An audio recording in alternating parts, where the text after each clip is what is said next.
Matthew, Mark, Luke, and John, who were they?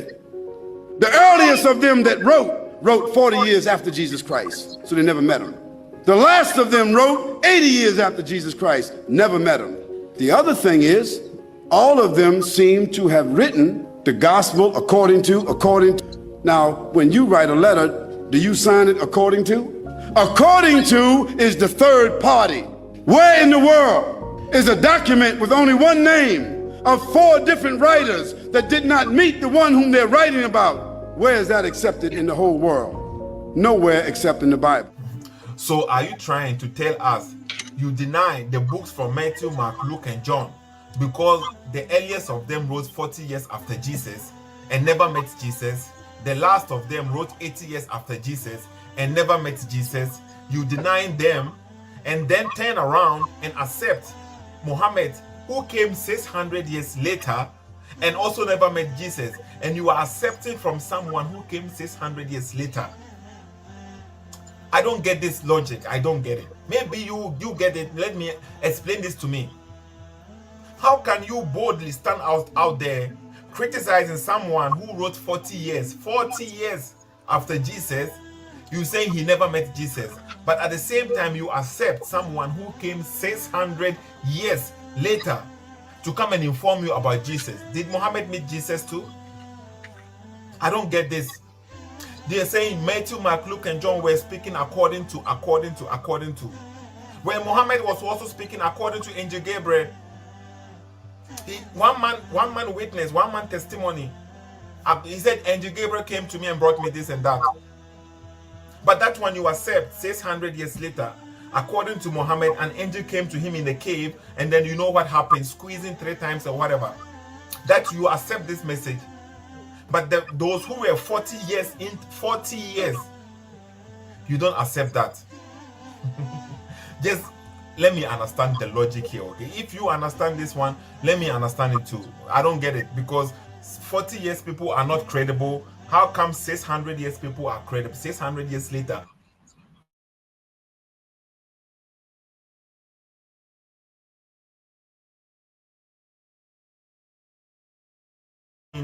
A revelation, wahi. So how come you accept the 600 years later and you don't want to accept the 440 years later? Just let me know what you think about this, okay? Seto Esinski. The double standard is too much.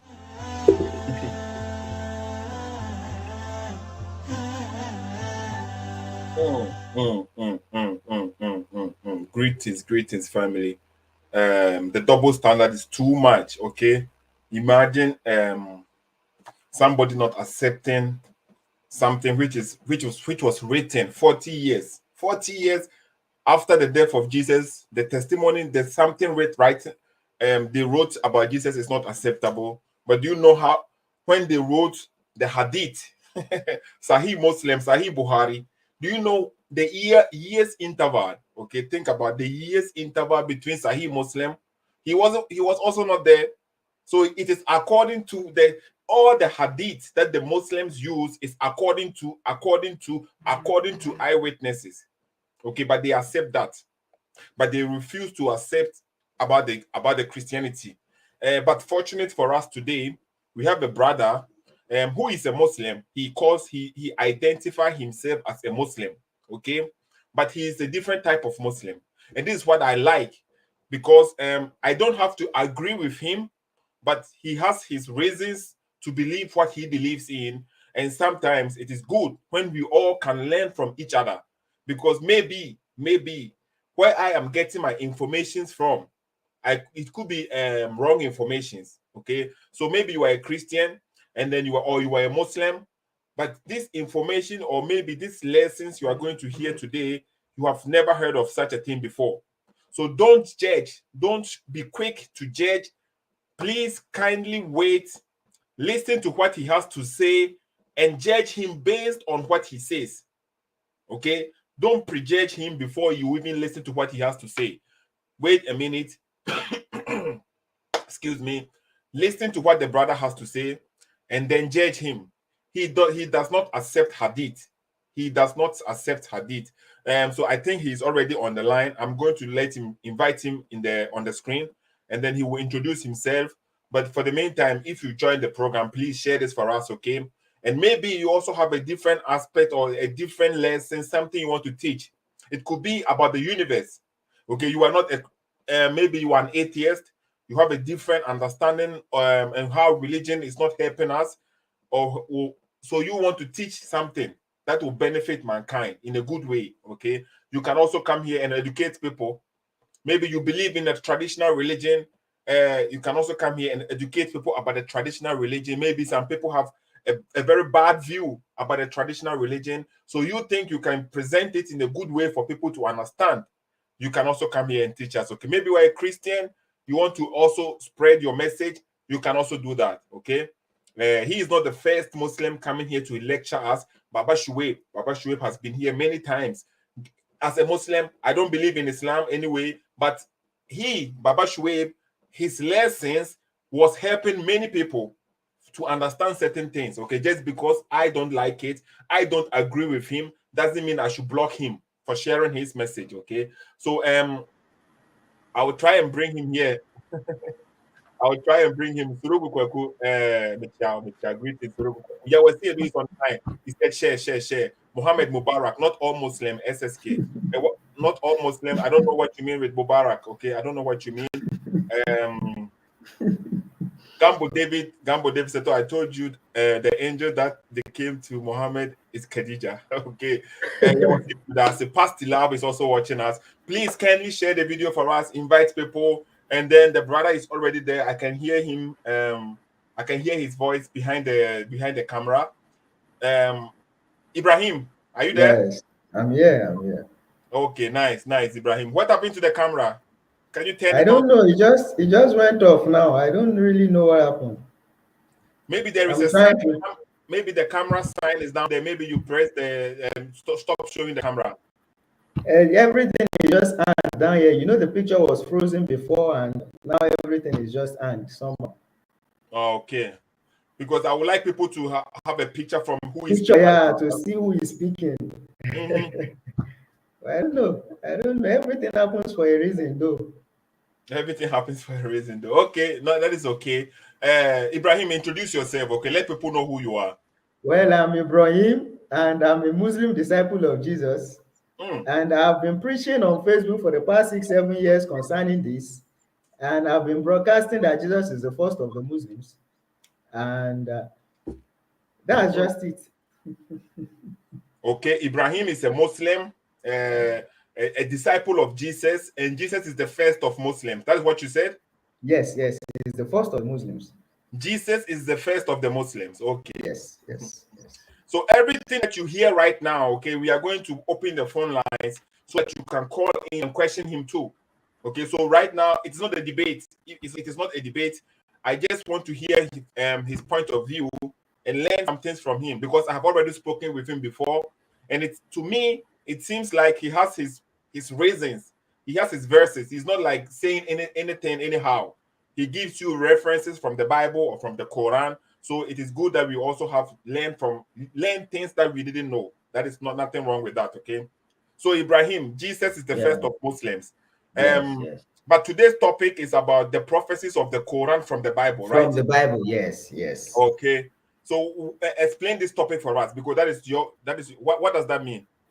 Yeah, because there has been a lot of arguments concerning this subject. You know, you have the Christians accusing the followers of Muhammad. I will use the Muslims in general, as if they are in a satanic religion by accepting the revelation of the Quran. So it has been understood that if the foundation is not understood, there will be mix-ups. So it's because the Christians were not patient to study the scriptures very well to see where the prophecy of the Quran is, or possibly they are in denial. That is why there is this conflict between the Christians and Islam. So the reason for this topic is to bring to their notice or notification where the prophecy of the Quran is in their Bible. You know, as contrary to the claims of the Muslims that the present day Bible is corrupt, all those are lies. The Bible is not corrupt. But there are some aspects of the Bible that are historical. The historical aspects are not revelations. So there is certainty that there will be variation in those historical documents in the Bible, and then the Muslims come and they point those variations and they start saying, is this a revelation from God? Those are the historical part of the Bible. The portions that are revelation is always preserved, and it is from this portion that are revelation that the prophecy of the Quran is in line, or let me say, after the resurrection of Jesus. So the Christian faith stops at the resurrection of Jesus. This revelation of the Quran is a continuity of what happens after Jesus resurrects from death.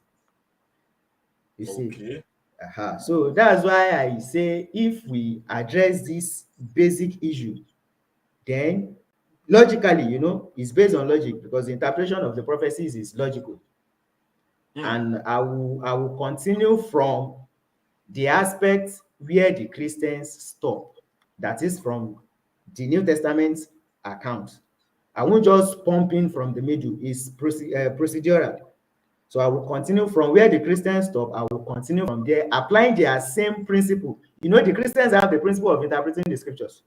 And then this principle is what they use to show us Jesus in the scriptures. So I'm going to be using this same principle for them to show them how the Quran is the words of the resurrected Jesus. Okay. So your main point right now is to help the Christian understand that the Quran is the continuation of the Bible. Exactly. Okay, and for the Muslims to also to know that the Bible is not corrupt, so that it's not corrupt. It's not corrupt. Yeah, it's not corrupt. Okay, listeners, as I said, this is not a debate. I just want him to share his message and for people to understand his point of view, so that maybe you will start doubting him or laughing at him right now. But when you keep quiet and listen for maybe 5 minutes or through the program, you get a different understanding. It is easy to just laugh or to ignore or to just look over somebody, okay? But to use your brain to focus and study, maybe you will benefit something from this program. Okay, Ibrahim, we are listening, okay? So how are you going to prove to us that the Quran is the continuation from the Bible and that the Bible prophesy about the Quran? How are you going to do this for us? I will start from Matthew 27 verse 46. Okay. Let's see what's in Matthew 27 verse 46. Maybe you should post the verse on the screen for... I will try my best to be sharing the screen, okay? Okay. You know, I use the KJV version, so you will post the NIV for people, no problem. Okay. Yeah.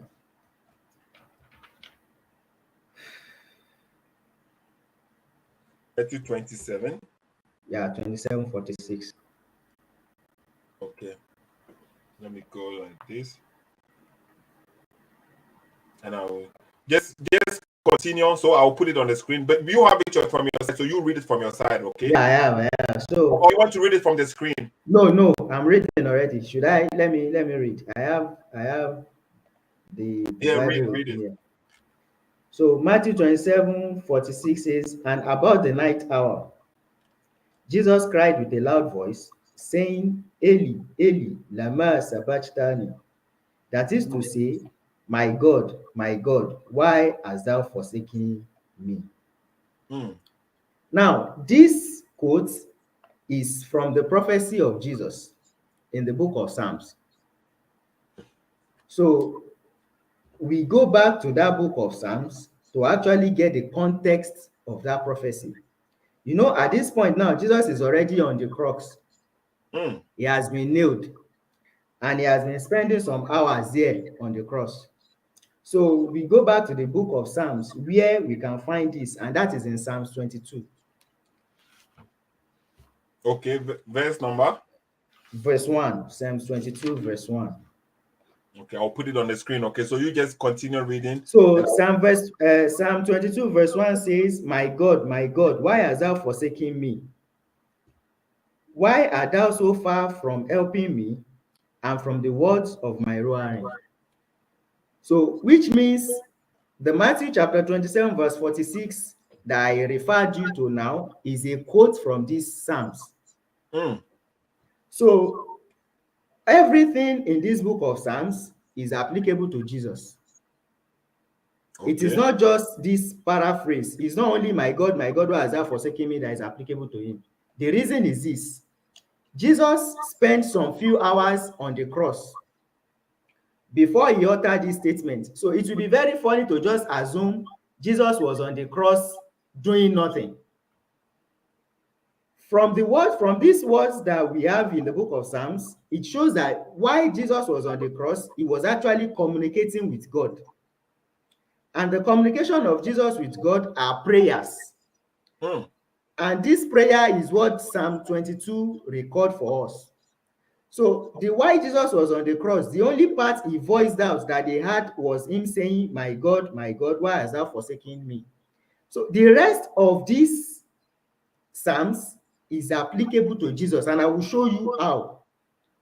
Okay. Now, do you want to ask a question? Or yeah, so are you saying the whole Psalms? I don't know how many verses are the here. whole Psalm 22, yeah, it's about 31 verses. 31 verses. This is all applies to Jesus. That's what you are saying. Yes. Okay. This is his prayer. This was his prayer while he was on the cross. Okay, continue. So, we do go through silent prayer sometime. That you will be silent and you will be praying, and at some point when you feel very pained about the prayer, you voice some things out and people hear you praying. But most of the time you will remain silent, but you are praying. Okay. So it's just a practical reality now. We are bringing in that practicality. It's not just something that is like a fable or imagination now. We are bringing in that reality. So while Jesus was on the cross, he was in pain. So he was saying this prayer. So I will continue the prayer to verse 6, and I will show you something in verse 6. So, my God, why hast thou forsaken me?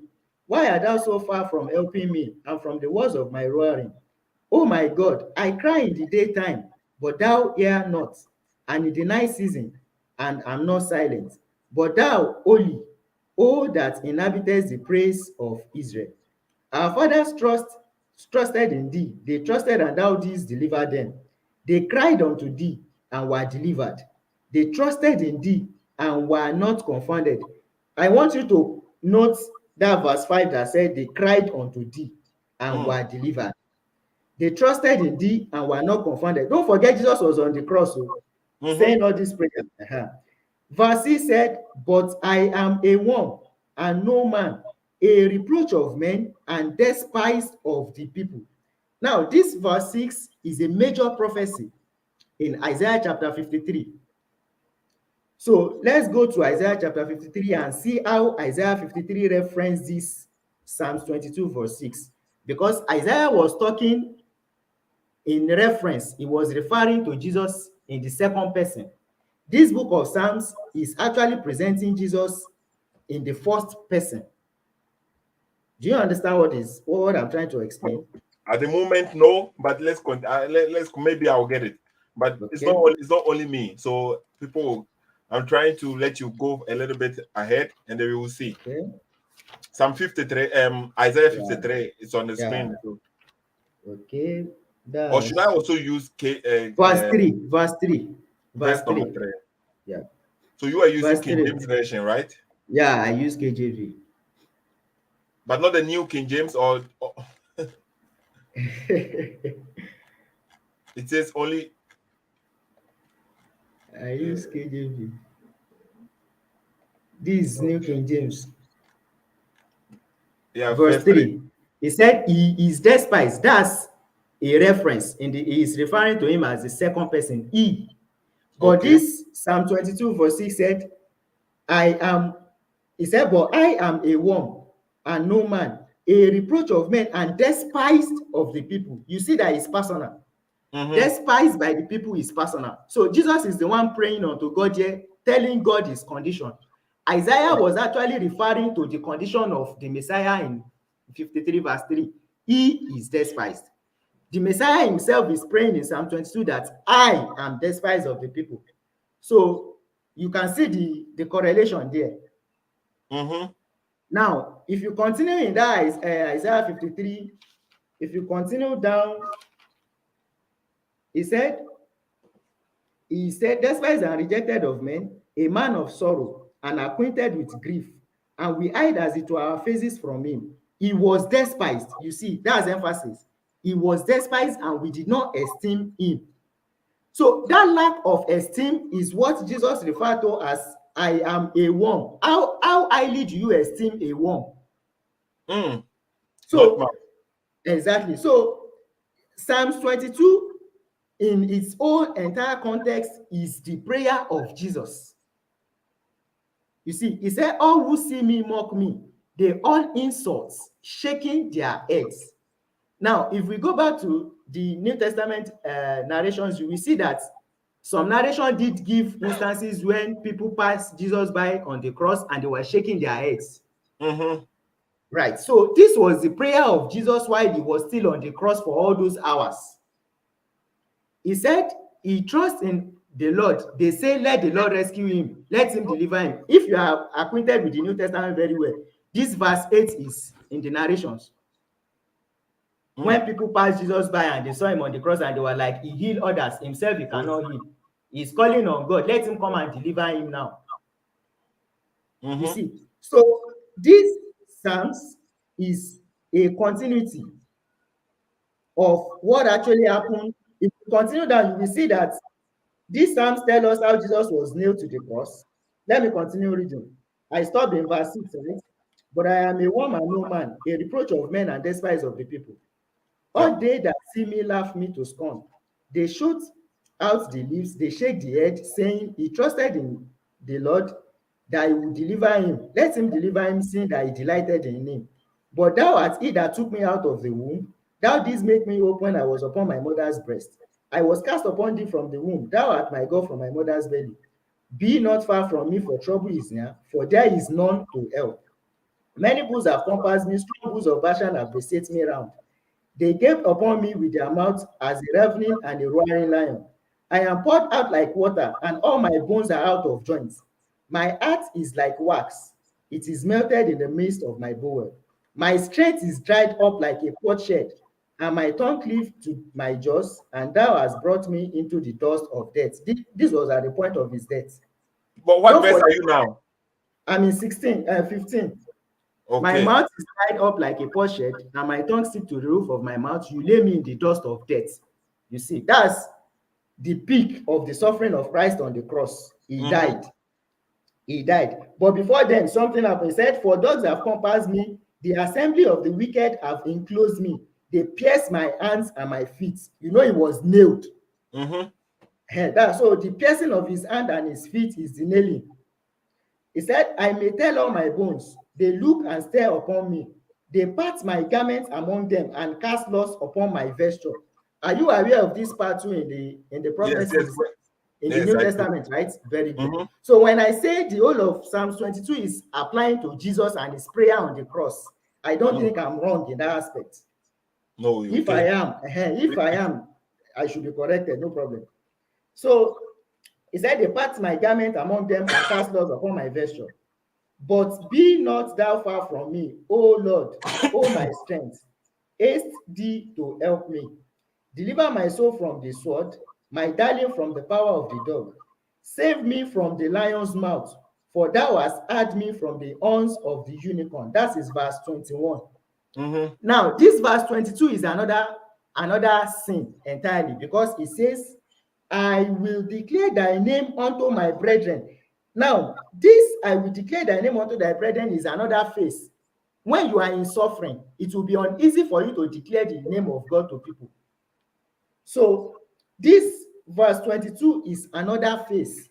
Verse 1 to 21 is the suffering phase that Jesus experienced while he's on the cross. So this new phase that says, I will declare thy name unto my brethren, in the midst of the congregation will I praise thee, is another phase after Jesus had been delivered by God from that state of death. Don't forget that this verse made us realize he died, because verse 15 said, my strength is dried up like a potsherd, and my tongue cleaved to the jaws, to my jaw. That's the state of death. Move to verse 15. Let's see verse 15, Psalm 22. Verse 15, Psalms 22. He said, my mouth is dried up like a potsherd, and my tongue sticks to the roof of my mouth. You lay me in the dust of death. So Jesus died. Okay. He died because this verse made us realize he died. Now, the reason why verse 22 is another phase is because of what we have in Psalms 30. Let's go to Psalms 30. Psalm 30 itself. Okay, let me see. Psalms 30.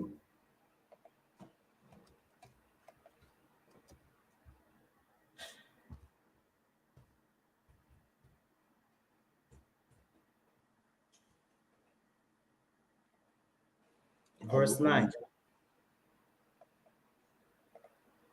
Verse 9. Verse 9. He said, what profit is there in my blood when I go down to the pit? Will the dust praise you? Will it declare your truth?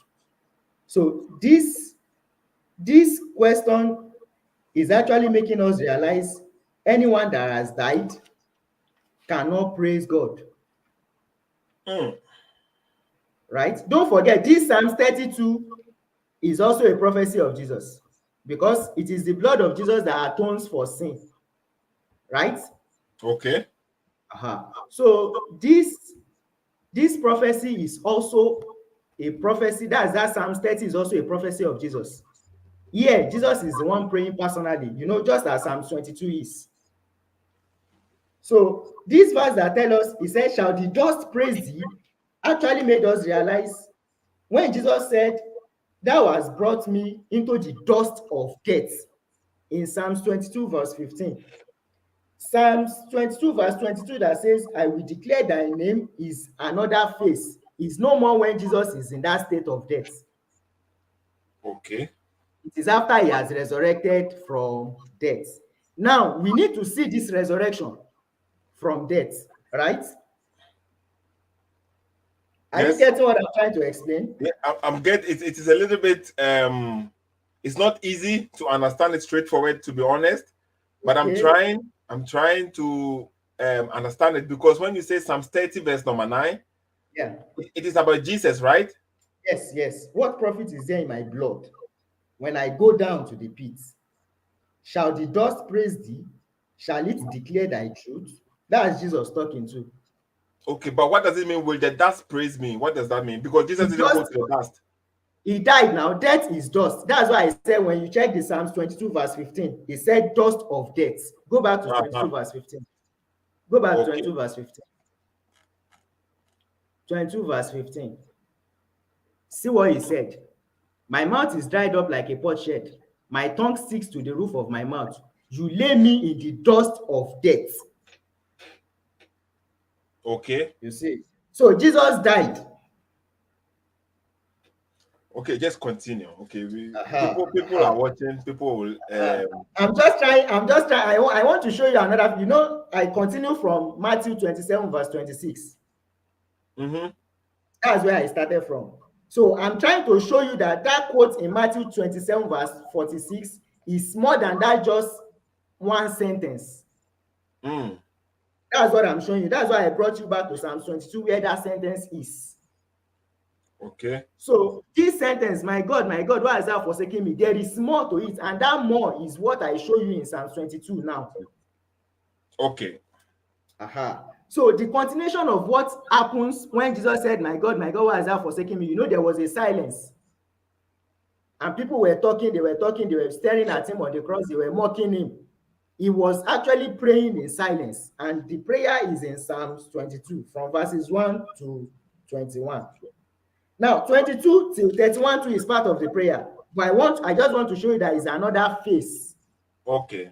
So it's divided into two. Exactly. The second phase. The first phase now is the death of Jesus. This second phase is at his resurrection. Okay, so from verse 22 is from his resurrection. Yeah, we go to Psalms 40 now to see that. Psalms 40 verse 1. Okay.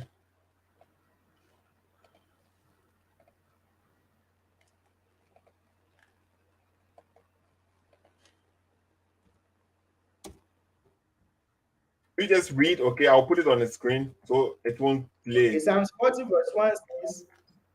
verse 1 says, I waited patiently for the Lord. and he inclined unto me and heard my cry. Now, you know, I told you to note Psalms 22 verse 5 earlier. Yeah, okay, If you we have remember, it I here. told you to note Psalms 22 verse 5. He said, they cried unto thee and were delivered. They trusted in thee and were not confounded. Okay. So Psalms 40 verse 1 now is bringing back that idea, that fact that Jesus himself is now saying, I waited patiently for the Lord, and he inclined unto me and heard my cry. And what is that cry? He said, he brought me up also out of an horrible pit. So this bringing out of the horrible pit is the resurrection from the dead, because Psalms 30 verse 9 made us realize that he said, what profit is there in my blood when I go down to the pit? So going down to the pit there is simply remaining dead without resurrection. What verse was Psalm 40 verse 9? Psalms 30 verse 9. 30 verse 30 9. verse 9. Okay. Okay, yeah. What profit is there? Yeah. Yeah. What profit is there in my blood when I go down to the pit? This going down in the pit is a state of remaining. Those that have died and been buried are down in the pit because they never resurrected from death. You see, because they died and they were rotten, they decayed. And that is why that Psalm 16, you notice that Psalm 16 said, you did not allow your Holy One to see corruption. That's Psalm 16 verse 10. Okay. He said, for thou will not leave my soul in hell, neither will thou suffer thy Holy One to see corruption. So this is telling us Jesus died, he was buried. Now, to further confirm the burial of Jesus, that Jesus was actually put in the grave, we go back to Isaiah 53. Isaiah 53. Yeah, you know, Ibrahim, yeah? I get the point that you are making right now, but is it also going to prove to us that the prophecy of the Quran is in the Bible? I'm just about to reach there now. I want you to be very sure of what I'm explaining. I don't just want to jump. No, okay, it is good. It's okay. So Isaiah? Yeah, Isaiah chapter 53.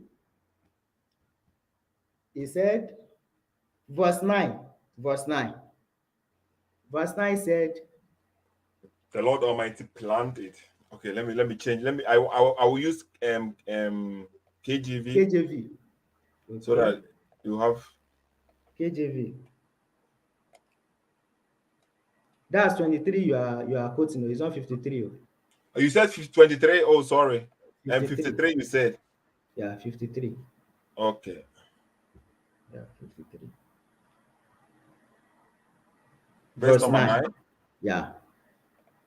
He said, okay. and he, this one I have there, and he made his grave with the wicked. So this one is D, because but with the rich at ease, you see, is this day should be E.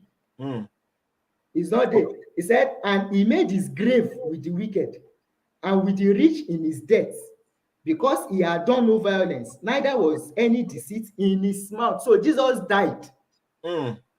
And he was buried in the grave. That's the grave is that pit. You see, but because the prophecy has made us realize that will not suffer thy Holy One to see corruption, because seeing corruption is actually what's going down to the pit is. So now, this is where the prophecy of the Quran comes in now in Psalms 40. Now, you understand that Psalms 22 verse 22 is another phase. Now, that new phase begins in Psalms 40 verse 1 now. Let's continue now from Psalms 40 now. Okay, it's open. Prepared. Yeah. So he said, I waited patiently for the Lord, and he inclined unto me and heard my cry. He brought me up also out of an horrible pit, out of the miry clay, and set my feet upon a rock and established my goings. This is the resurrection of Jesus. Verse 3 now. He said, and he has put a new song in my mouth, praises to our God. Many will see it and fear, and we trust in the Lord. Now, the thing here is that this is verse 3. What is this new song? It is explained. He said he has put a new song. Now, this person talking now is Jesus that has died and resurrected from death. Don't forget. That is why I take my time to explain his death and resurrection. Okay. You see, so verse 1 made us realize, this Psalms 40 verse 1 made us realize the prayers of Jesus in Psalms 22 at the point of his death was answered because Jesus was patient. You see. Now, verse 2 made us realize the answering of that prayer was after Jesus has died and has been buried. Because Isaiah 53 made us realize he made his grave with the rich and the wicked. So, when God answered the prayer of Jesus, he brought him out of the grave alive. Now, verse 3 said, he has put a new song in my mouth. Don't forget that Psalms 22 that we are coming from. Psalms 22 verse 22 said, I will declare thy name unto my brethren. In the midst of the congregation will I praise thee. I will declare your name to my people. In the assembly will I praise you. You see now that it is someone that is alive that is praising. So this person praising is the resurrected Jesus now. Right? Now, this new song that we are talking about in Psalms 40 verse 3 has three effects. The first effect is, many shall see it. He said, he has put a new song in my mouth, praises to our God. We know that this new song, the Messiah, the resurrected Messiah is singing, is praises to God. Now, the effect, first effect is, many will see it. That's the first thing. The second thing is, they will fear. And the third thing is, and they will trust in the Lord. Now, where is this new song? We now go back to Isaiah chapter 42. Isaiah chapter 42.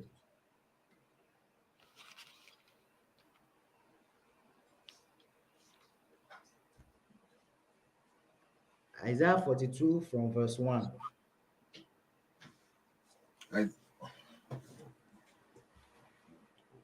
42, Isaiah 42 verse 1. Yes, 42 verse 1.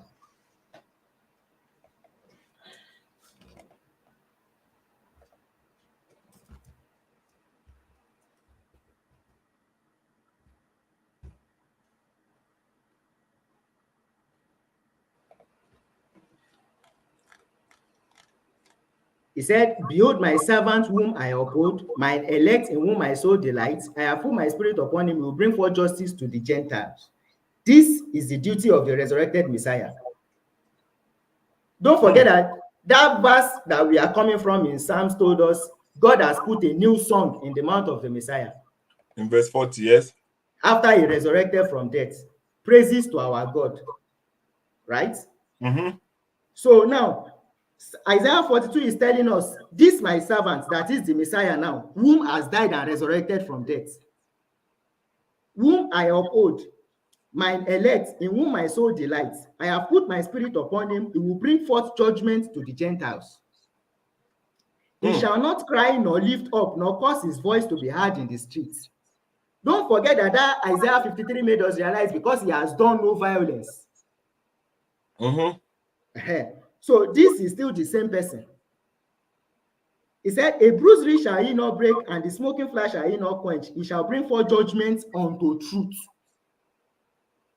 Now, don't forget that Jesus is asking God in Psalms 30 verse 9 that, shall the dust declare thy truth? Because the reason why Jesus resurrected from death is because he wants to declare the truth of God. So, I want to show you here how Jesus is made a covenant for the people. Then I will show you where that new song is being sung in this same chapter now. So let's go to verse 6. This same chapter, verse 6. He said, I, the Lord, have called thee in righteousness, and will uphold thy hand, and will keep thee and give thee for a covenant of the people. But here it says, and will keep you and give you as a covenant. As a covenant. Yeah, to the people. So Jesus, as the resurrected Messiah, is the covenant. And that's why the blood is necessary. You know, Psalm 30 verse 9 made us realize, what is profit in my blood if I go down to the pits? So now that new song that we have in 40 verse 3 is now in verse 10. Scroll to verse 10. Verse 10 says, sing to the Lord a new song, and his praise from the ends of the earth.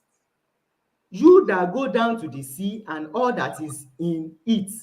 Don't forget that this new song that we are talking about is what Jesus said in Psalms 40 verse 3 that God has taught him after he resurrected from death. Okay. So now the integration is this. When Jesus died, he resurrected from death. God taught him a new song. The new song that God taught him has three effects. Many will see it. So that's why this verse 10, scroll up a little bit. This verse 10 is saying, sing to the Lord a new song, and his praise from the ends of the earth. So the ends of the earth is telling you how far this new song will spread to. Now, this new song that is spreading to the ends of the earth must have a starting point. It will not just come from the blue. You know, Jesus came to Israel. Mm-hmm. So this new song that Jesus is being taught must have a place it must begin to be sung, or the singing must begin from. So let's scroll. He said, let the wilderness and the cities lift up their voice, the village that Kedar inhabits. This is where we are coming. This Kedar is in Arabia. Are you aware? No, not really, but Okay. I will show you in the same scriptures. Don't worry, I will show you. That should be in Ezekiel 21 verse 17. Let me see. Ezekiel 21, 17, 21. Kedar and Arabia. Let me check. but this passage is speaking to a group of people, right? Yeah, it's speaking to a group of people. Okay. Please now kindly share, okay? Because if you are new to new information, you might be thinking it's not making sense, like somebody's typing in the comments, okay? But just give somebody a chance for him to express himself, 27, give the 21. references, and then So you can let's go to Ezekiel 27. Ezekiel 27 verse 21. Okay. What does it say? Arabia and all the princes of Kedar. Mm-hmm. Ezekiel 27, 21.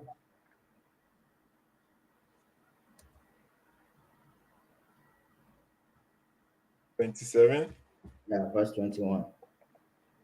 Okay, let me change it.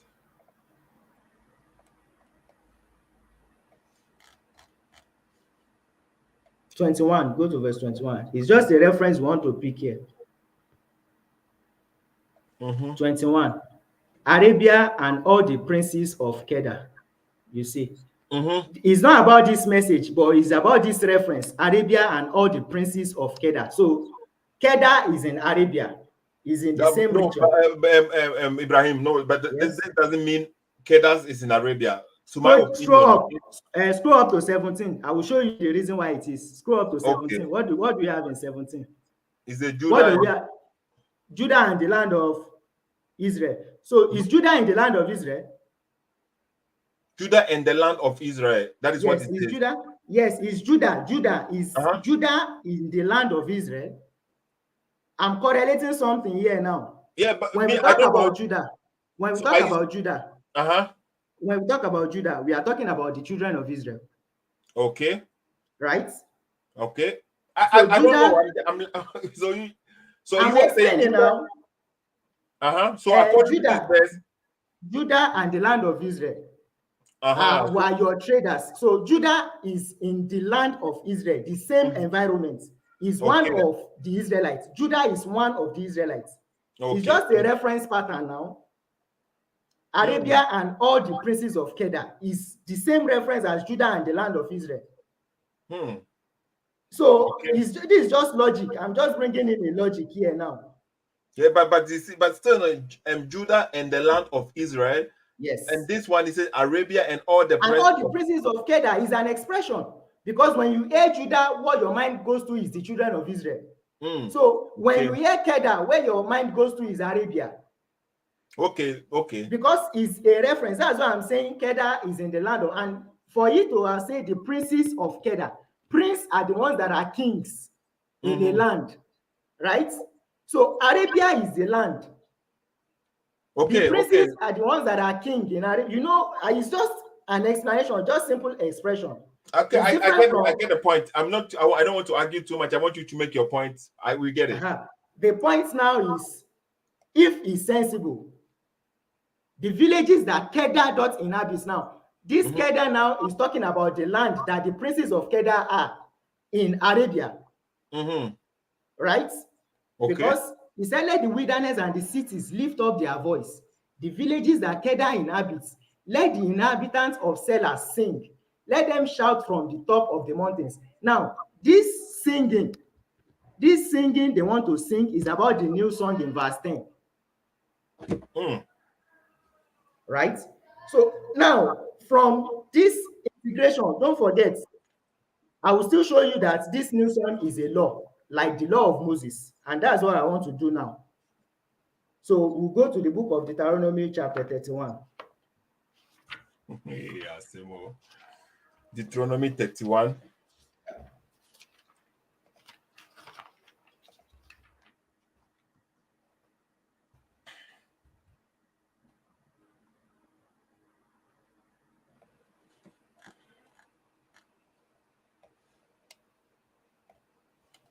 Verse number 19.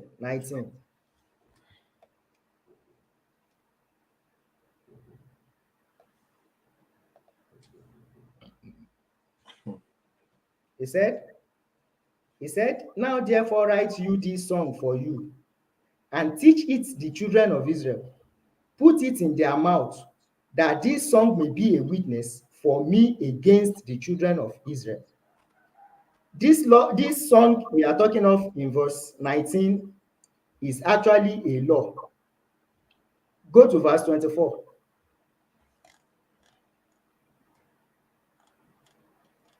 Verse 24 said, so it was, when Moses had completed writing the words of this law in a book, when they were finished, that Moses commanded the Levites who bore the ark of the covenant of the Lord, saying, take this book of the law and put it beside the ark of the covenant of the Lord your God. The Lord saying, take this book of the law and put it beside the ark of the covenant of your God, that it may be there as a witness. Do you see? As a witness against you. If you go back to verse 19, verse 19 says,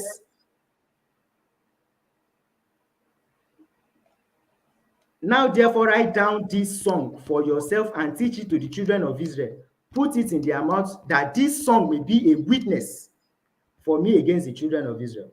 So the law that Moses wrote is this song in this verse. You see? So the law of Moses is a song. Okay.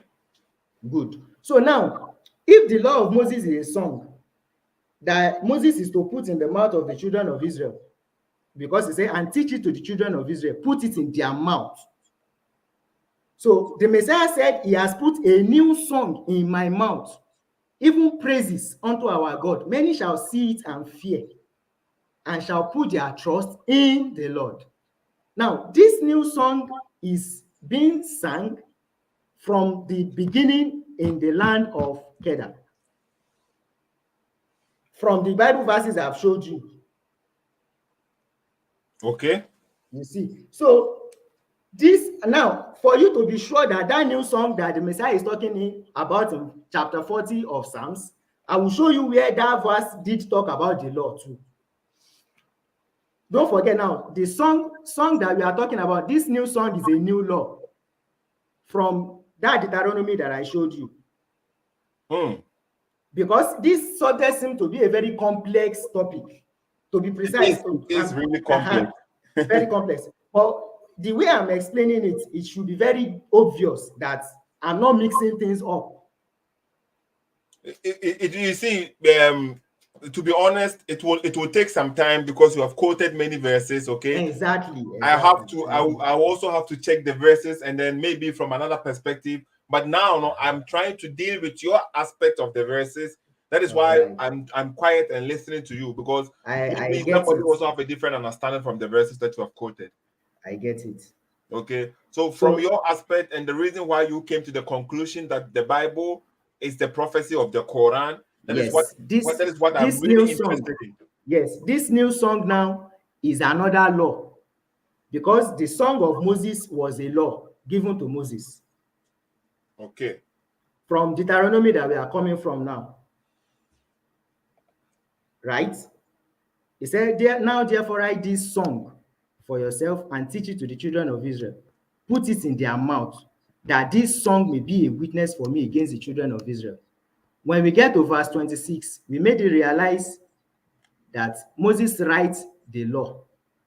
26, take this book of the law and put it beside the ark of the covenant of the Lord your God, that it may be there as a witness against you. So the song that God commanded Moses in verse 19 is this book of the law in verse 26. It's just a logical deduction. Okay. It's just a logical deduction. As I said, I want to go with your logic right now. Yeah. I know you are following the logic, because and we will see the end results. Okay. So now we have it. If the people in the land of Kedar are singing the new song that God has put in the mouth of the Messiah, I've established to you now that Kedar is in Arabia. Okay. Yes. Right. According to the verse, according to the verse, very good. So let's go back to that Isaiah chapter 42. Okay. Yeah, very good. Yeah, here. He said, let the wilderness and the cities lift up their voice. The villages that Kedar inhabits, let the inhabitants of Selah sing. Let them shout from the top of the mountains. Let them give glory to the Lord and declare his praise in the coastland. The Lord shall go forth like a mighty man. Now, the Lord that is going forth like a mighty man is in that land of Kedar. Okay. Because God definitely pinpoints Kedar. He pinned Kedar particularly. So he said, the Lord shall go forth like a mighty man. He shall stir up his zeal like a man of war. Scroll up. He shall cry out. Yes, shout aloud. He shall prevail against his enemies. Now, who are these enemies? These enemies. Wait. The verse number 13. Okay, because the Lord shall go forth like a mighty man. Yes. What does that mean? Going forth like a mighty man. No, the Lord. This is the Lord, and then you see the he's right. God the Lord now. Yes, he's God. Don't forget the Messiah now. The resurrected Messiah is working for God. Because from the context of Psalms 40 we are coming from, the Messiah made us realize the Lord has put a new song in my mouth, even praises unto our God. And that praises that God has put in the mouth of the Messiah is what those in this coastland will sing and declare his praise in the coastland.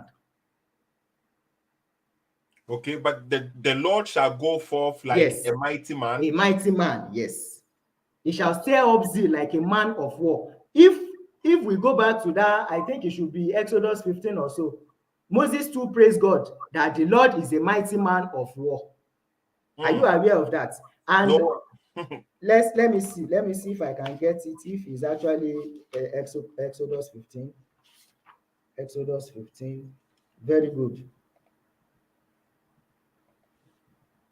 Very good. He said, Exodus 15 verse 3, the Lord is a man of war. The Lord is his name. The Lord shall go forth like a mighty man. He shall stir up zeal like a man of war.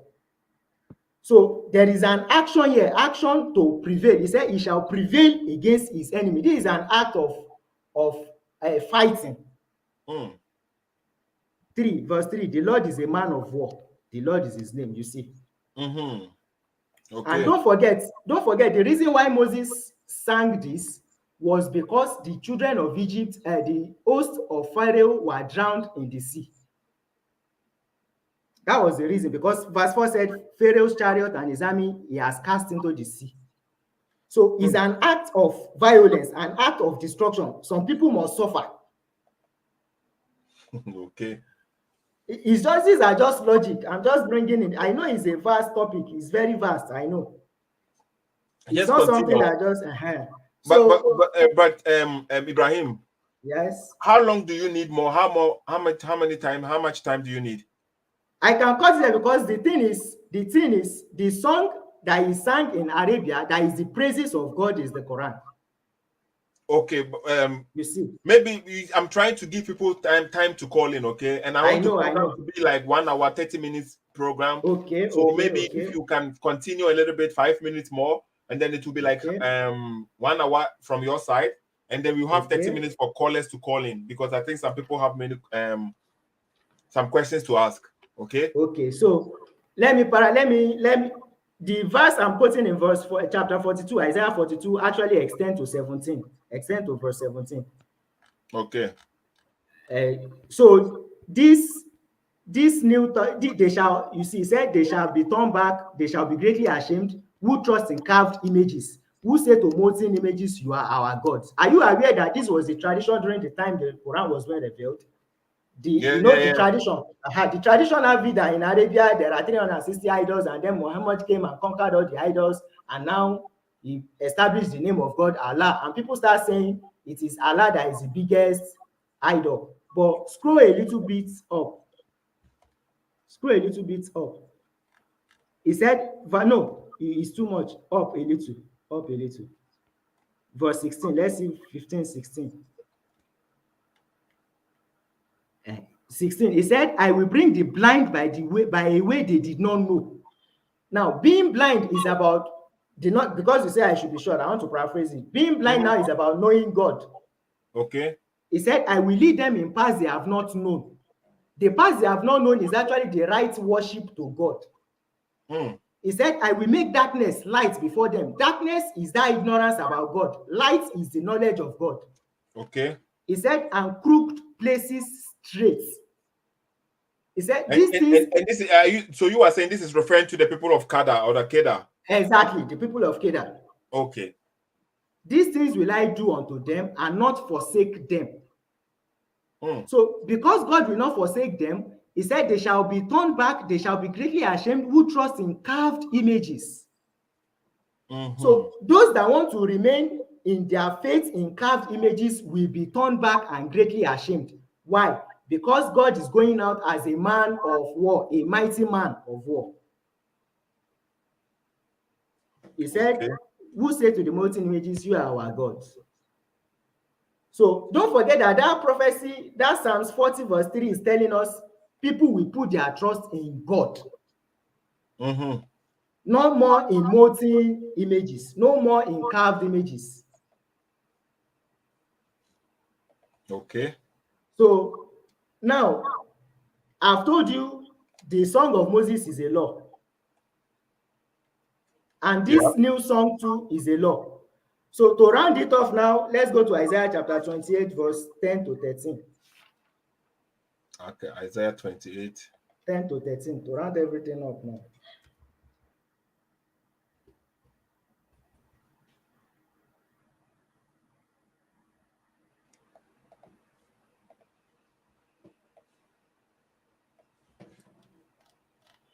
Isaiah 28, 28. 28, 10. Okay.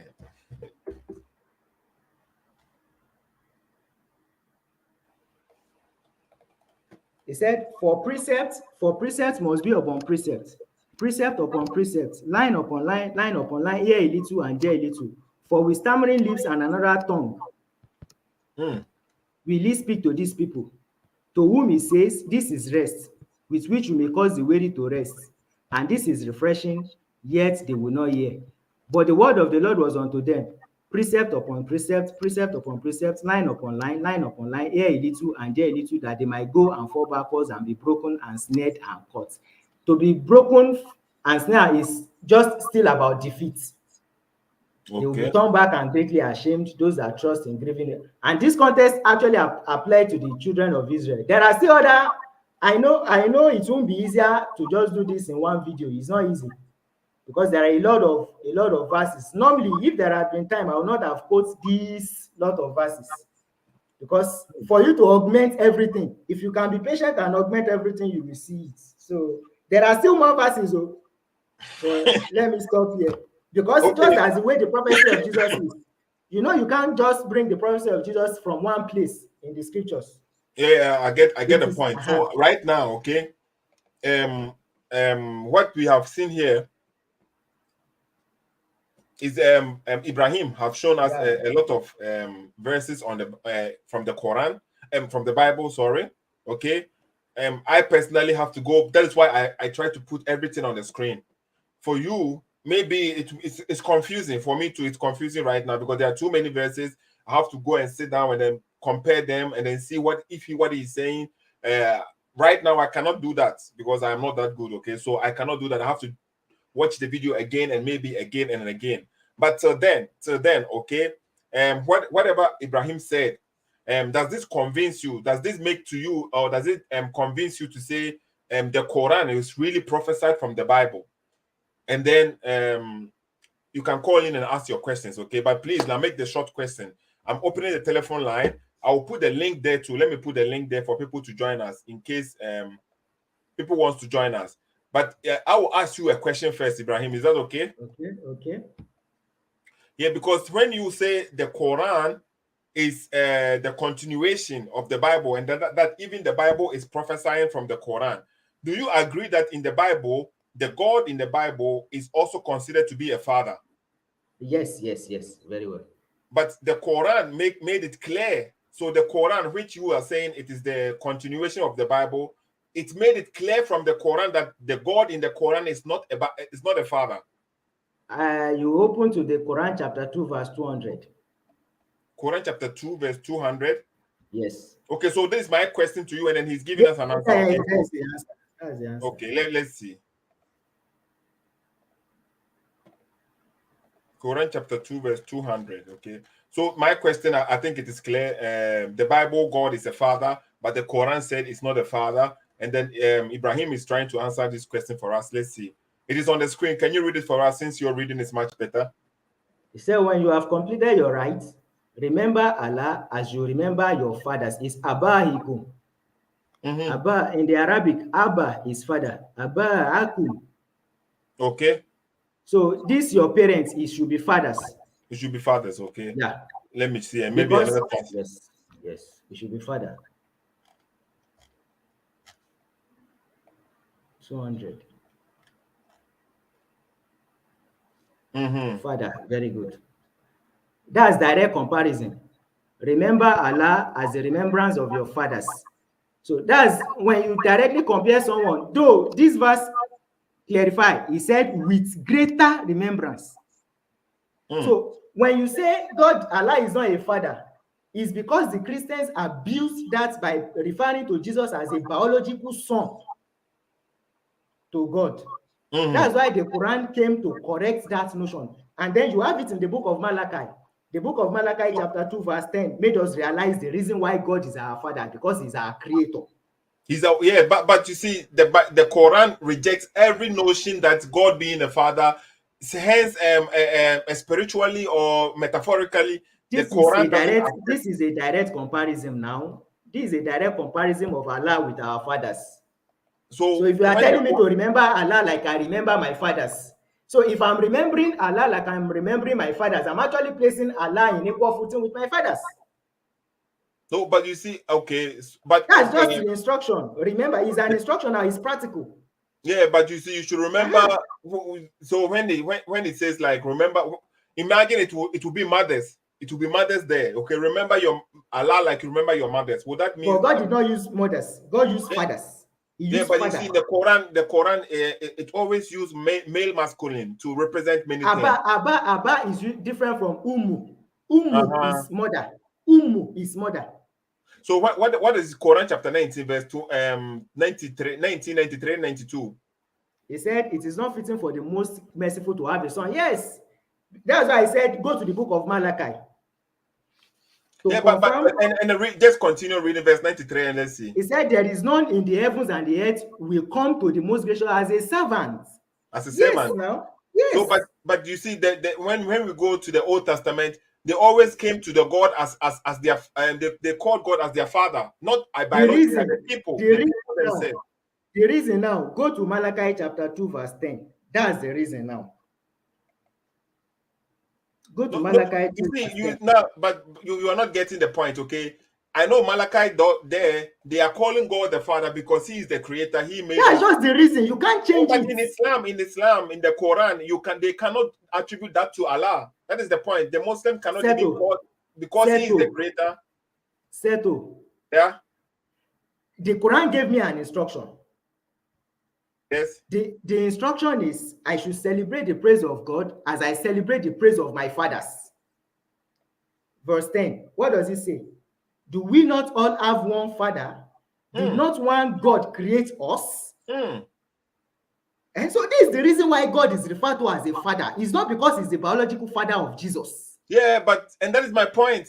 So in the Bible, okay, the Father represents God many places. Yes, when Jesus was praying many times in the New Testament too, he was praying to a father. Now I want to explain something to you now from this same Malachi now. Do you know that Quran verse you quote said everybody must come to God as a servant? That Quran chapter 19, right? Yes. So let's go back to Malachi chapter 1 verse 6 now. But let me give people opportunity to open. But my point here is, okay, the Quran itself, you see, it's forbidding the Muslims to consider Allah to be a father. It has nothing to do with biologically. If I'm celebrating the praise of Allah as the praise of my father, I've taken Allah as a father, as one of my fathers. But that's what I'm telling you. That's an instruction in the Quran. You can't say what people are doing is the standard for the instruction the Quran gave. So this is an instruction of the Quran now. Allah compare himself to the fathers? Is it that like yes now? But Surah to Ikhlas, Allah said there is nothing compared to him. I'm just trying to. Okay, somebody is on the line already. Okay, David. We've been through this all the time, you know. Oh, David just left. Okay. Wait, Ibrahim. People want to call. Okay, I don't want to take all the time. I want people to call in because maybe they'll have better questions than my questions. Okay, let's see.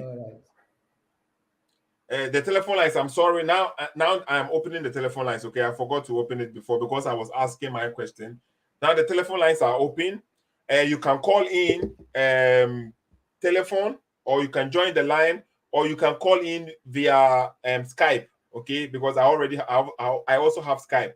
I am trying to give people the opportunity to call. Okay, the first caller is calling. Hello. Yeah, hello, Sato. Yeah, Kwaku. Good morning. Yeah, morning. Any contribution? We are listening. Okay, you are live right now. Okay, so am I loud and clear? Can you hear me? Yeah, I can hear you. I think you are loud and clear. Okay, hey, peace. All right, excellent. Good morning to you and then your guest Ibrahim.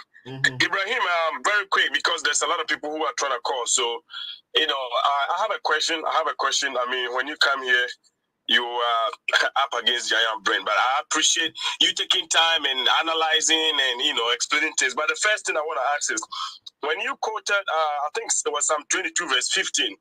You see, that's 22:15. If I'm not wrong, mistaken, and you said Jesus Christ was saying when he was talking about praying on the cross, and he said that verse 15. Can you read that very quick for me? Because that's where the question is. But you've said a lot of things, so I forgot exactly what is there. 22:15, Psalm 22:15. Okay, it's on the screen right now. Ibrahim, can you hear him? Yeah, I'm hearing. I'm listening. Okay, so can you read it for him, please? My mouth is dried up like a potsherd, and my tongue sticks to the roof of my mouth. You lay me in the dust of death. Okay, so you said. So my quick question is: this shows that Jesus died, right? Yes. This is Jesus still on the cross talking. Yeah, so he's talking. He's saying, okay. Don't forget that this part of the prayer was silent. Yeah. but he's it's silent, And but you Jesus, are making it loud now, so it's no more silent. because I'm trying to show you. Listen. If you don't listen to my question, we're going to be going back and forth. Listen, I agree, it's silent. I agree, Jesus is talking, so don't even mention it. I'm asking you, he's still alive, but here you are saying it shows he died, but he's not dead yet. He's still alive, talking silently. So how does that show? He's not saying when I die. Let me explain to you now. Go. Jesus is the word of God that is made unto a man. That is another topic in the prophecies, not in the New Testament now, in the words of the prophets themselves. Jesus is the word of God that is made unto a man. So even in the dead state of the word is still communicating with God. Because what is the life? The life of the flesh is the blood. So when there is no more blood in the body of Jesus, he will die physically. And that is why that Psalm 30 verse 9 said, what is the profit in my blood? Because Leviticus 17:11 made us realize the life of all flesh is the blood. So Jesus as the word of God is forever active. So this part is the activeness of Jesus as the word, because he is the word. In his death state, if anybody has experienced death, this is the experience of death. Your mouth will be dry. I get it. It's okay. I get it. You've answered my question. So my last question is, this is it. This is you see how you even mentioned it. You even said it's a complex topic, and said to agree was complex, and you agree it's a complex topic, right? Yeah, very well. And then you need some level of understanding. You need some level of literacy to read, to understand, and then you should be able to. You've done a little research to come to this conclusion, to come to this realization. Is that correct? If that is correct. Yeah. Okay, so having agreed that is correct, this is the question. How sense does it make? How intelligent is this?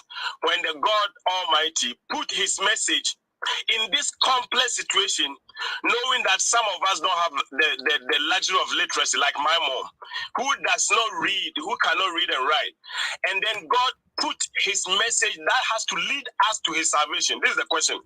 That if I have to understand this in order to get salvation, then it means that my mom has to wait for somebody like you who understands this to come and explain to her, my mom.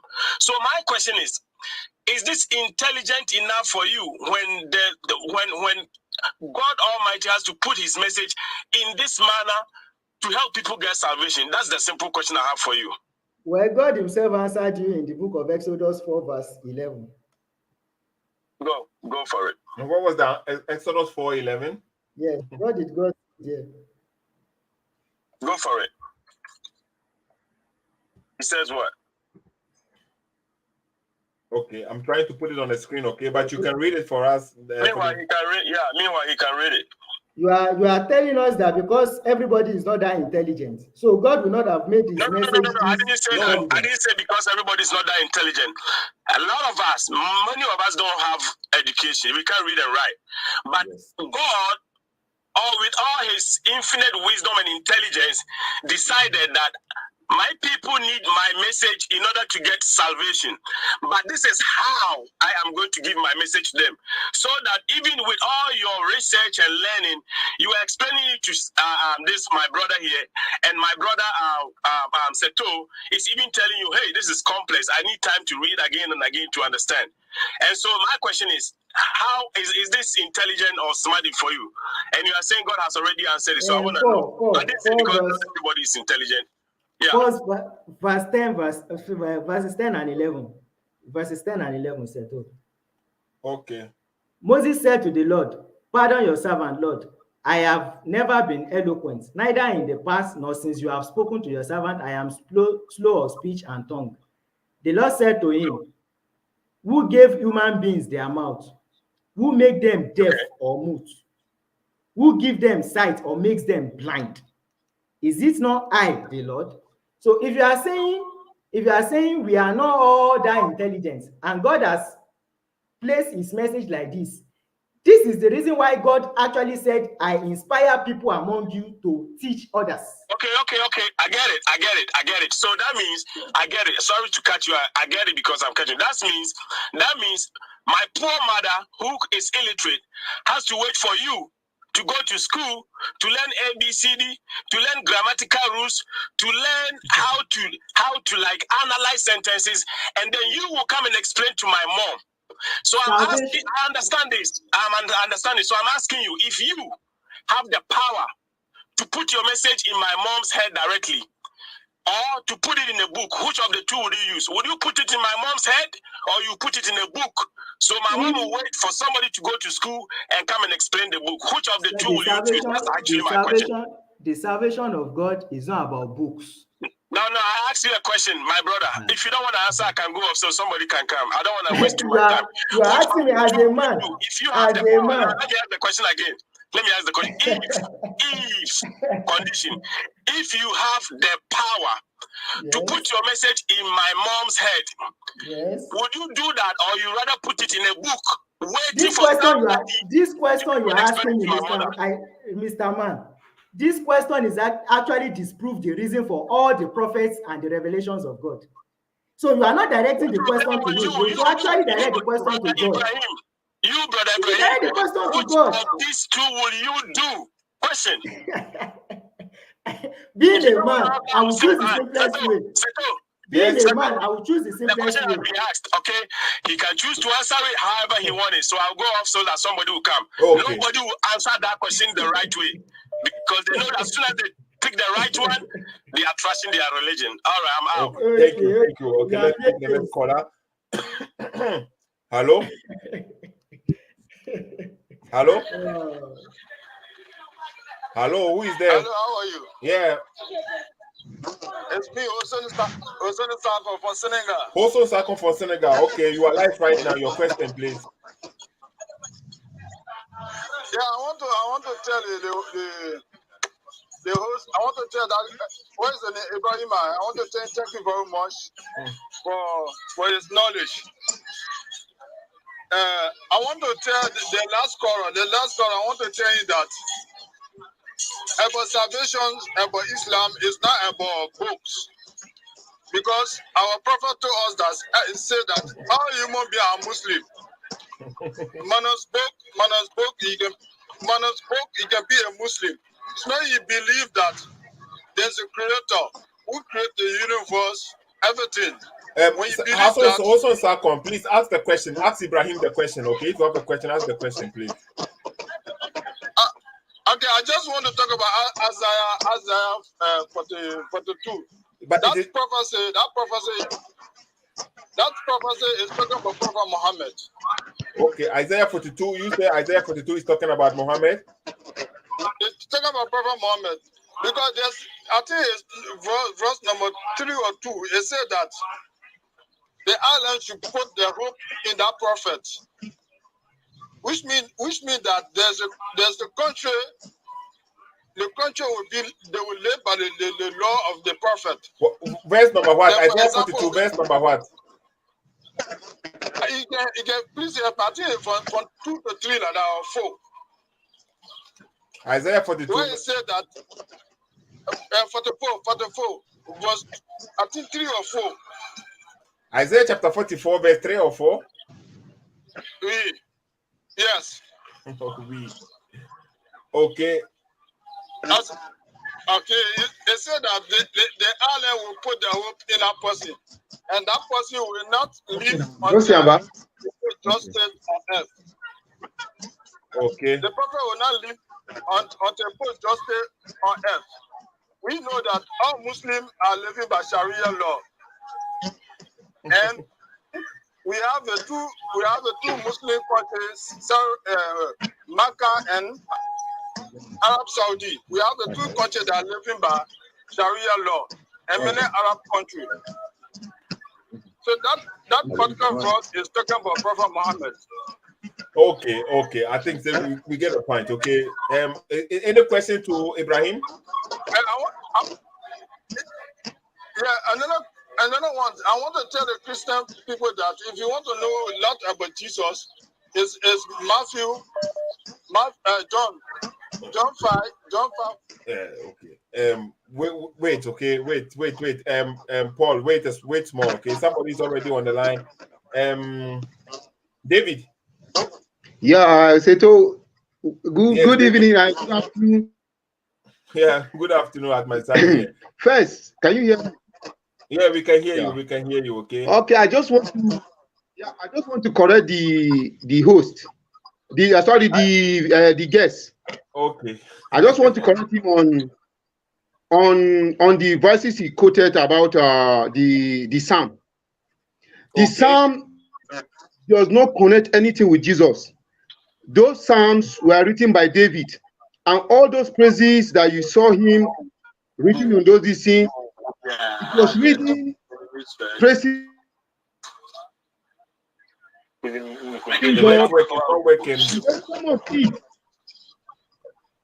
of it. We didn't hear what you said before. Okay, what I was saying, the book of Psalms that the guest was quoting, okay, that is talking about Jesus Christ, it has no connection with Jesus Christ. Those books were written by David, and because of that psalm, that is why God called him the man after my own heart, because all those things were praises for God. And some of it were like apologizing for his wrongdoing, not about Jesus Christ. So you should get that. That one does not say anything about Jesus Christ. And whatever he's writing, all his explanation, I didn't see where he mentioned precisely or particularly and say this is where Muhammad's name was mentioned in the scripture. Yeah, but David, I think his point here is to show you that the Quran itself, not Muhammad as a prophet, but Quran itself is the prophesied in the Bible. And then his point was there is a song which was sung, and that song was for the people of Kedar, and the people of Kedar are from Arabia, which is the Arabs. And then the message came. That song is the message of the Quran. That is his point. He's trying to make. As I said, I have to watch the video again and try to process it clearly. Okay. But Ibrahim, did you hear his point? Okay. I heard him. So what do you say? He says the Psalms that you are quoting, it has nothing to do with Jesus. Yeah, that is the position of the Orthodox Jews. You know, the Orthodox Jews never accept that Jesus is the Messiah. And I also have a question for him. Let him answer, David, because he kept quiet for you to speak. Okay, let him answer. So when he's trying to say those Psalms does not apply to Jesus, it's like denying the obvious. So there is nothing I can do to that. When you deny the obvious, the best thing I can do is just to shut up. Because even Jesus himself, when he was the Messiah and he walked in ancient Israel, he was denied to his face. So what did he do? He did not start explaining things to them. He just kept quiet and walked away. Okay. David, what made you? Yeah, but what made you say it has nothing to do with Jesus? Because he showed some verses where Jesus, you'll be on the cross, and then. What he was saying was that Jesus was the one that said those words. No, it was prophesied about Jesus, and then when you come to the New Testament, you will see Jesus saying the words. You see, so the prophecy is in the Old Testament. No, the only word I can see is just like Seto. You can say, "Oh God, oh God." Somebody can say, "Oh God, oh God." Are you saying that we are saying? Are you saying that I can say, "Oh God, oh God," because maybe I've been hurt? You can say, "Oh God," because something good has happened to you. Does it mean those words are from you? Are from one person? No, but you see, the point here is in the Old Testament, there's a prophecy. It was a prophecy that it will happen in the future. Okay, and then it is happening through Jesus according to their thinking, or according to the Bible. What he's saying. Yeah, but what all I was hearing him. What he was trying to say is all those things were said by Jesus Christ. Jesus was one that made those prophecy and other these things. If you look at it, that's what he was saying.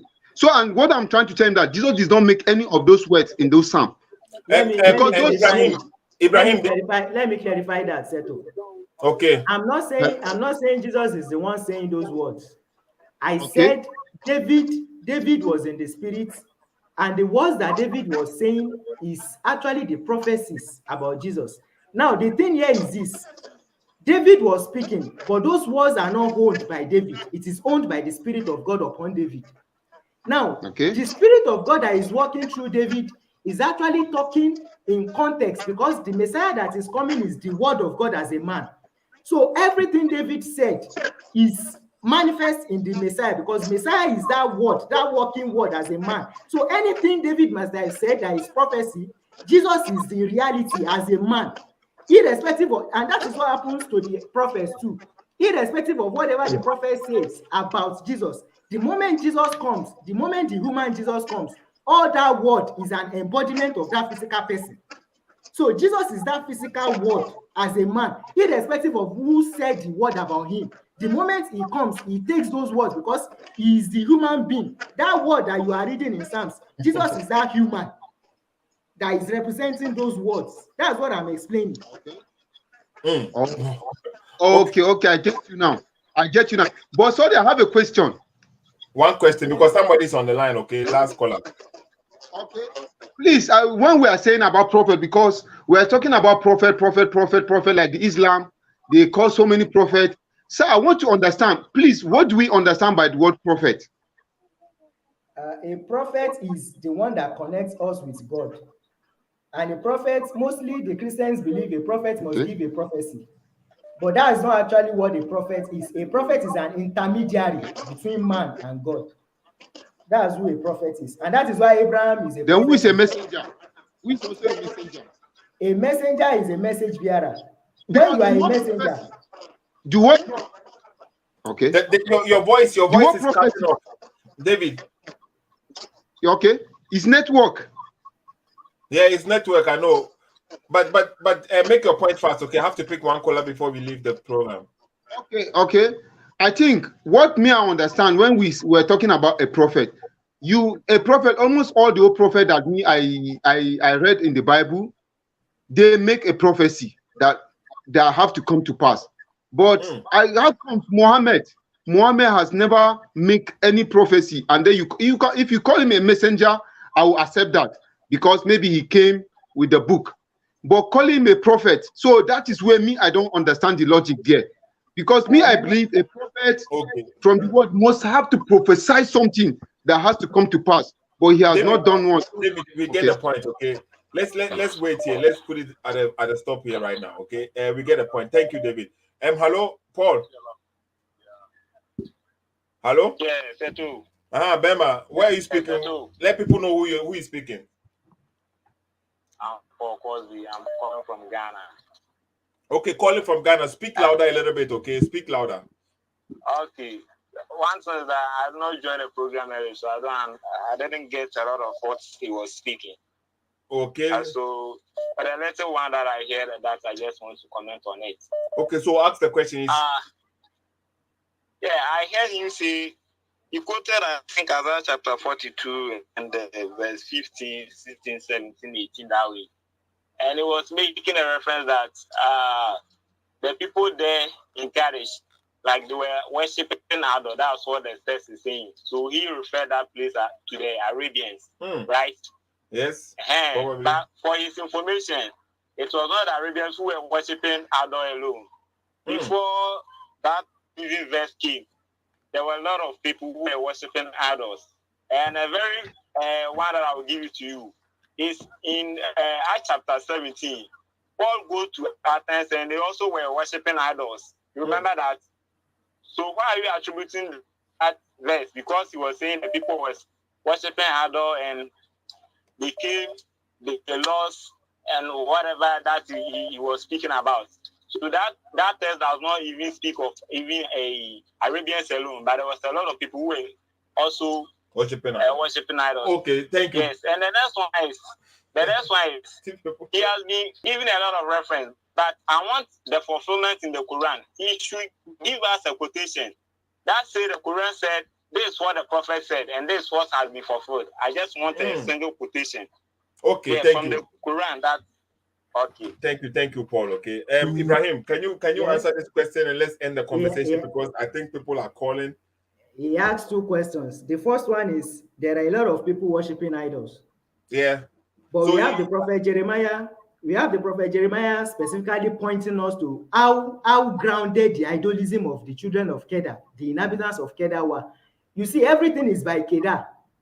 People might be worshiping idol, but those that are most grounded in the act of idolism are the Kedans, the Kedarians in Arabia. And that is why we have that reference in the book of Jeremiah chapter 2, verses 9, 10, and 11. So God actually gave the Kedarians as the symbolism of idol worshiping to the children of Israel. So will you say the people of Kedar, they are now called the people of Medina or Mecca? Are they the people or different people? I will say Kedar is Quraysh. That's what I will say.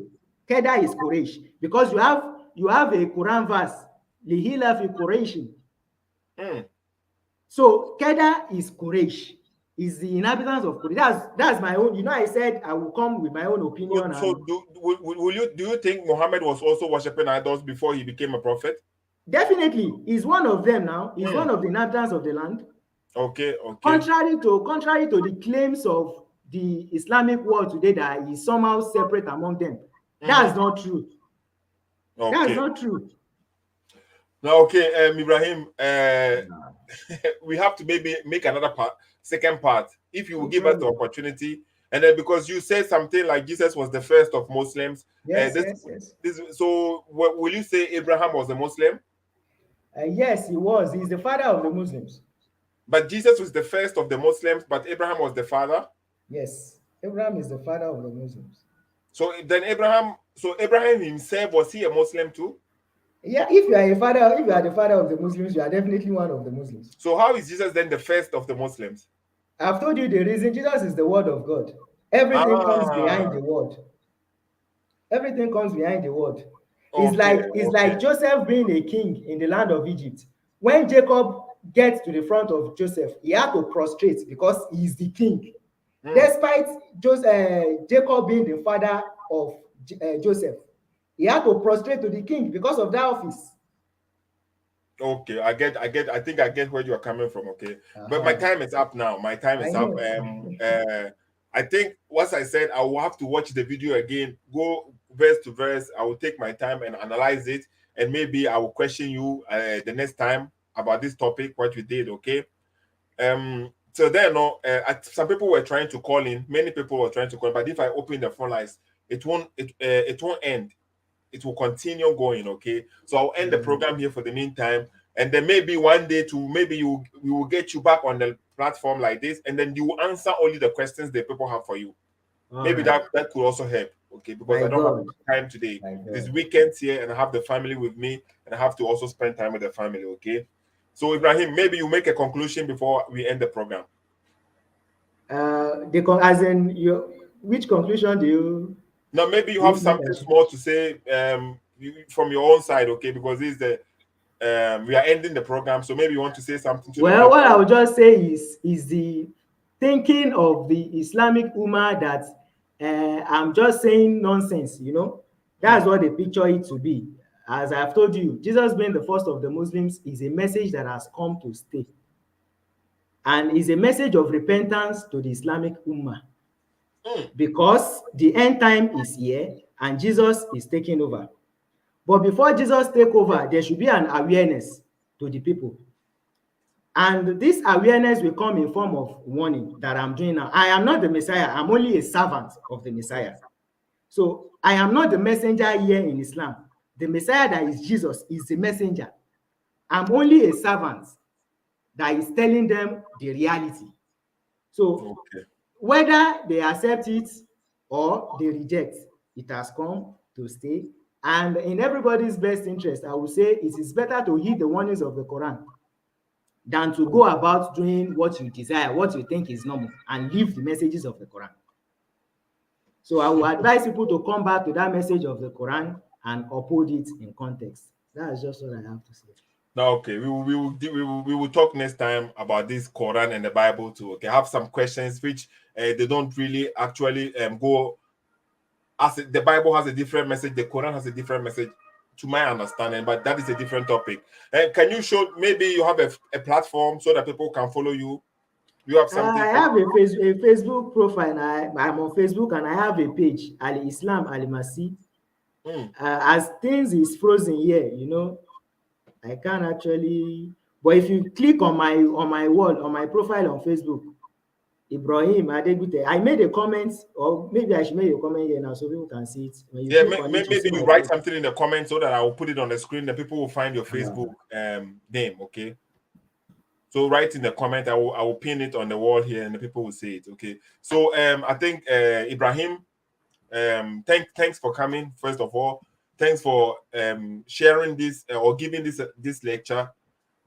People you probably have your own followers, people who are following you too. So it is always like this, okay? Knowledge is not maybe there are different paths to get the knowledge. You know one path, okay? So it doesn't mean your path is the truth. You still have to learn some other ones, and then later on maybe it could help you, okay? So I think there is nothing wrong. Okay, that is your page, Ibrahim? Yes, that's my page. Okay, let me copy it and then post it here. So that is your page on Facebook? Yes, that's my page on Facebook.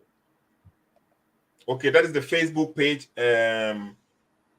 Facebook name. Okay, if you want to follow Ibrahim or get to know him or question him, ask him questions, follow his page too, and then you can question him more on his page, definitely. Okay, I will just end the conversation here because my time is due and I have to leave. Okay, so thank you, Ibrahim, one more time for coming here.